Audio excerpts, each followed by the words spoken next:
If you'd like to help support this channel, visit eguitarplans.com and buy a plan. Now on with the video. In this episode, I'm going to be covering part 8 of the Echo laminated top guitar build, and that means I'm going to start applying finish. Specifically, I'm going to spray a burst. So let's jump in and get started. I decided to install the neck into the body before I applied the finish, and to do this I lined up the neck's center line with the body center line using a length of thread which is stretched between two tick marks that are marked on the center of the neck, one at the heel and then one at the nut. And then I place a carpenter's square on the center line of the body and then stretch the thread between all three. Next, I applied Titebond wood glue to all the mating surfaces inside of the neck pocket. The neck is then firmly pressed into the pocket and then clamped into position using several adjustable clamps. These were then allowed to remain in position for about 24 hours while the glue thoroughly dried. Before I can do anything as far as applying finish is concerned, I've got to make sure that all the wood on this guitar is sanded to perfection. And this is probably the toughest part and where people have the most difficulty, because you can't always see some of the finer scratches that are left over during that sanding process. So I'm going to work up through grits, usually starting at about 150, and then I'll make my way up to 180, 220, and then oftentimes I'll go as far as 400 grit.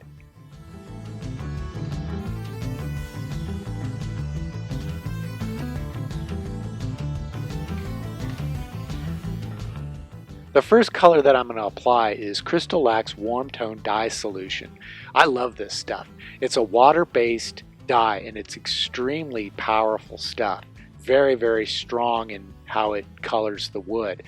In fact, it's really intended just to be used as a tinting agent for their water-based clear coats. But I like to apply it straight because I get this gorgeous golden amber color.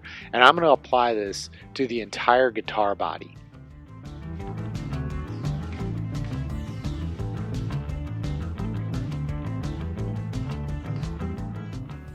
Besides the fact that this is a water-based product, I'm not really sure what's in it. However, I think there may be some type of a binder because I noticed that even after it's dried, it seems to stay put. So I don't feel the need necessarily to seal it before moving on to the next step in applying the burst color.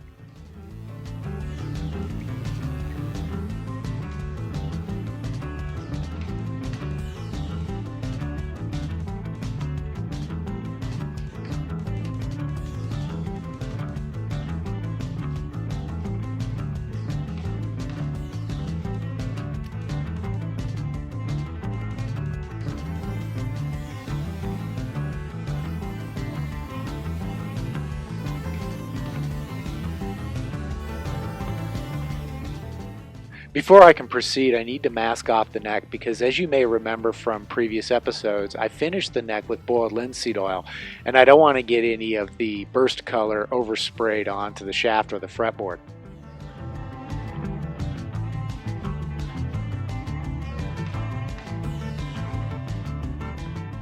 And just to play it safe, I'm going to spray a couple of coats of Crystalac's water-based sanding sealer just to seal in all the dye that I applied earlier.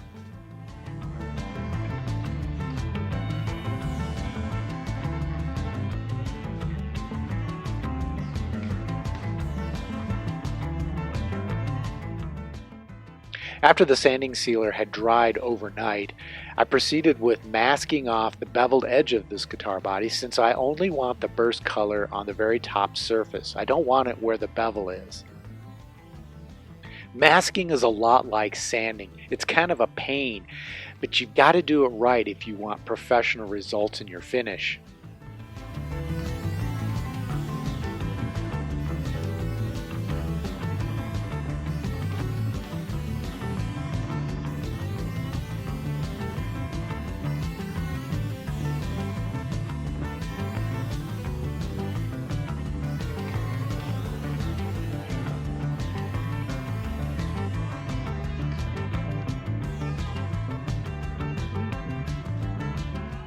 Now for the burst color, I'm going to mix up my own tint, and to do that I'm going to be pouring Crystalac's Brite Tone Gloss into a mixing cup. And then for the pigment, I'm going to be using Crystalac's Craftnique Pigments, and in this case I'll be using their brown pigment. Now as far as ratios are concerned, I really don't measure it out. I'll just start to squirt some of the pigment into the Brite Tone, and then I'll mix it with a popsicle stick, and I'll keep checking the way the color looks on the stick to see if I've got the right opacity. And once the color has been thoroughly mixed, I'll pour it into my spray gun and begin the process of applying the burst just around the very outer edges of the guitar body. And I typically will spray very light coats, gradually building up the density of the burst and making sure that it slowly transitions into that center color. And I have to be careful about how much of the color I spray here. If I apply it too heavy, it'll start to look blotchy around the edges. So if I want to speed up the process, I'll grab a hairdryer and just apply a little bit of heat. And then I'll continue spraying additional coats of that color until I'm satisfied with the density of the color as well as the transition from the burst color into that center amber dye color. Then I'll let it dry, usually overnight, and the next day is my favorite part, removing the masking to see the results.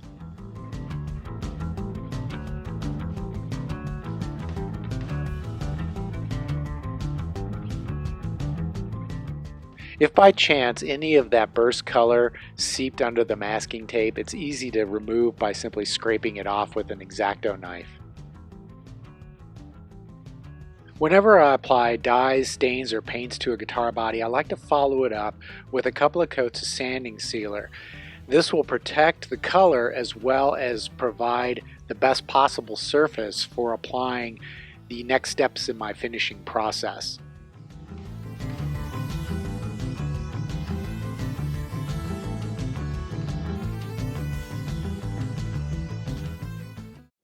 Well guys, that's all the time I've got for this episode. In the next episode, I'm going to continue with the application of the finish, and that means I'll be applying some grain filler, a little bit more sanding sealer, and then I'll start clear coating.